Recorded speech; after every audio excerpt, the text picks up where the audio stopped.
Chers auditeurs, Shalom Uvracha. Ce cours est pour le Ilou Nishma de mon beau-frère, Reb Tzvi ben Pinchas, Zichrono Livracha. Ce mardi, on sera le Chaf Marcheshvan, le 20 Marcheshvan, jour anniversaire de la naissance du 5e Rabbi de Chabad, le Rabbi Rashab, le Rabbi Shalom Duber. Et ce Shabbat sera le Shabbat Chayei Sarah, le Shabbat Mvachim Chodesh Kislev, le Shabbat où l'on bénira le mois de Kislev, qui précède toujours le Kinus Hashluchim Haolami, le congrès annuel de tous les émissaires du Rebbe. Le Rabbi Rashab correspond au niveau des Sphirot à Netzar Ve'od. L'Admor HaZaken, le Baal HaTanya, et Shulchan Arav, fondateur de Chabad, correspond à Chochma. L'Admor HaEmsaï, deuxième Rebbe de Chabad, correspond à Bina et a été désigné par Koach HaBina. Le Tzemar Tzedek, troisième Rabbi, correspond à Da'at. Le quatrième Rabbi, le Rabbi Marash, correspond à Tiferet, union de Chesed et de Gvura, et il est né le Betiyar Tiferet chez Betiferet. Le Rabbi Rayatz, sixième Rabbi, correspond à Yesod, et le Rabbi, septième Rabbi, à Malchut. Donc, on n'est pas surpris que le Rabbi Rashab, qui correspond à Netzar Ve'od, les deux sphirotes qui mettent en œuvre les sphirotes précédentes, a organisé, structuré, concrétisé l'enseignement de la Chassidoute en créant la Yeshiva Tomchet Mimim et qu'il est considéré comme le Rambam de la Chassidoute. Il est né le 20, le Chaf Marcheshvan, en 5621 Tafresh Chaf Aleph, en 1860. Année désignée par son grand-père le Tzemar Tzedek comme l'année de la couronne, Shnat Kitra. Kitra ayant pour valeur numérique 621 comme rapporté dans le Yom Yom du 20 Marcheshvan. De plus, la valeur numérique de la lettre Chaf est 20, Esrim, qui a la même valeur numérique 620 que le mot Keter, couronne. Et la lettre Chaf est aussi la première lettre du mot Keter. La mère du Rabbi Rashab, la Rebbesed Rivka, a précisé que le Tzemar Tzedek a expliqué que les deux prénoms Shalom Duber étaient respectivement ceux de son père, Rav HaChassid Shalom Shachne, et de son beau-père, l'Admor HaEmsaï.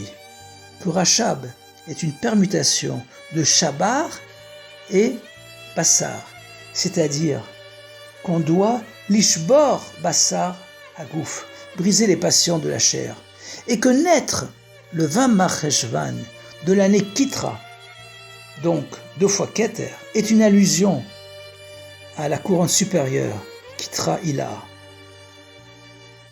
Comme le Rabbi Rashab est né un lundi, dans la semaine de la paracha Chayei Sarah, il doit avoir un lien avec cette paracha, qui commence par la mort de Sarah, et ensuite consacre 67 de ses 105 versets au récit du premier Shaliach, Eliezer, chargé par Avraham de trouver une femme pour son fils Yitzhak. Au début de la paracha, il est écrit Vatamot Sarah, Bekriat Arba, Yechevron, Be'eretz Kenaan, Vayavo Avraham, Lispod le Sarah, Velivkota. Et Sarah mourut à Kriat Arba, qui est Hebron, dans le pays de Canaan. Et Avraham vint pour dire des paroles funèbres sur Sarah, et pour la pleurer. Or, le Chaf de Livkota, pour la pleurer, est petit. Chaf Zeira. Le Baal HaTurim explique qu'Avraham n'a pas beaucoup pleuré Sarah, car elle est morte Beseva Tova, après une bonne vieillesse, à l'âge de 127 ans. Mais, d'après la Torah, même à un âge avancé, Sarah aurait conservé toute sa jeunesse, comme rapporté par le récit avec Paro, et surtout Avimelech, alors qu'elle avait déjà 90 ans. D'autre part, l'ayant épousée lorsqu'elle n'avait que 15 ans, on pouvait s'attendre qu'après 112 ans de vie commune, Avraham aurait beaucoup pleuré sa Eshet Norim, la femme de sa jeunesse. Et en plus, pourquoi c'est précisément la lettre Chaf qui est petite, et pas la lettre Beit, qui est pourtant la première lettre de Bekota? La Chassidut explique, comme on l'a vu, que la lettre Chaf est la première lettre du mot Keter, la couronne.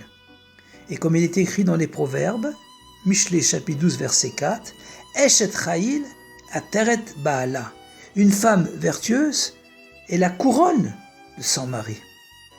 Donc, le petit Chaf traduit qu'à la suite de la mort de Sarah, la couronne, le Keter d'Avraham Avinu, a été diminuée.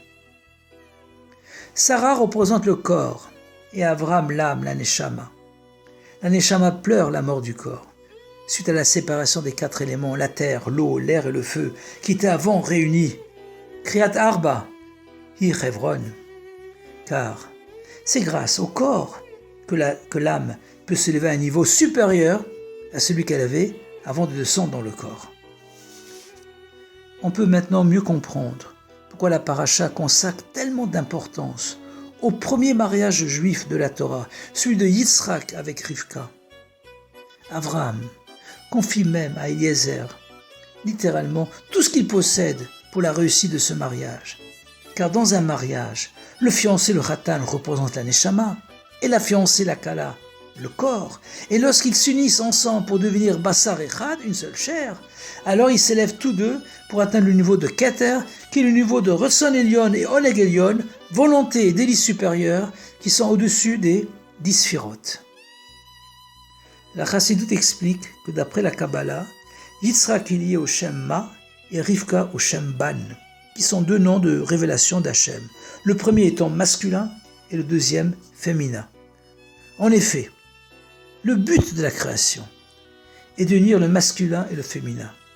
Celui qui donne, Hanoten, et celui qui reçoit, Hamekabel. Les cieux et la terre, le spirituel et le matériel, Hachem et son peuple, Knesset Israël. Le mariage de Yitzhak et Rivka a préparé le terrain pour les fiançailles, les Hirousim de Hachem et Knesset Israël, à Matan Torah, au Mont Sinaï. En attendant la shlemut, la perfection du mariage ultime, la Khatouna de Hachem et d'Israël lors de l'ère messianique.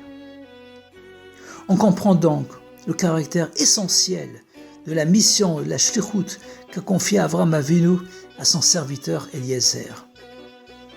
La paracha Chayei vient donc nous apprendre que chacun d'entre nous, et pas seulement ceux qui ont le niveau spirituel d'Avraham Avinu ou de Moshe de la génération, chacun peut être un shaliach de Hachem pour réaliser le shidur, le mariage d'Hachem et Israël, et comme Avraham, Hachem aussi est prêt à nous accorder tout ce qu'il possède, c'est-à-dire tout, pour la réussite de cette mission. Au Congrès mondial des émissaires du Rabbi de l'année 5752, en 1991, il y a 30 ans, c'était donc le Kinus HaShlochim Haolami Shnat Tafshinun Beit, le Rabbi a désigné tous les Juifs comme ses Shlochim pour se préparer, ainsi que son entourage, à recevoir concrètement le Mashiach Tzidkenu. Pour bien réaliser et bien réussir cette mission, il faut d'une part être d'un Meshech Eliezer, Bereshit chapitre 15, verset 2 dans la Parsha Lech Lecha, celui qui puise et donne à boire l'enseignement de son maître. Dolé au mashke mitorat rabo l'acherim, traité Yoma 28b, cité par Rashi. Et d'autre part, faire preuve d'une grande humilité devant celui qui nous envoie, Hameshaleach. En effet, on ne trouve pas une seule fois le nom d'Eliezer dans toute la paracha, alors qu'il est constamment présent et actif, se considérant et se présentant uniquement comme le serviteur d'Avraham, Evet Avraham Anochi. On retrouve ces 2 qualités essentiellement chez les Tmimim, ceux qui ont eu le mérite, le zchut d'étudier dans Tomchei Tmimim, la yeshiva créée par le Rebbe Rashab. Que nous méritions donc d'être tous des shlochim du Rebbe, qui précise que si on accomplit notre mission avec nos 10 kochot, nos 10 facultés, les 3 facultés intellectuelles et les 7 sentiments, on arrive à dévoiler le Mashiach en nous et dans le monde. Car en ajoutant 10 à la valeur numérique 348 du mot Shaliach, on obtient 358, qui est la valeur numérique du mot Mashiach. Les derniers mots de l'Haftara de Chayei Sarah sont Yechi Adoni HaMelech David Leolam, que vive notre maître, le roi David, éternellement. Les rois 1, chapitre 1, verset 31. Que ceci se réalise avec le dévoilement du Rabbi Melech HaMashiach Miad Mamash. Yechi Adoneinu, Moreinu Verabbeinu, Melech HaMashiach et Olam Vaed. Shabbat Shalom, Akut et Shabbos, et à bientôt dans le 3e Beth Amikdash.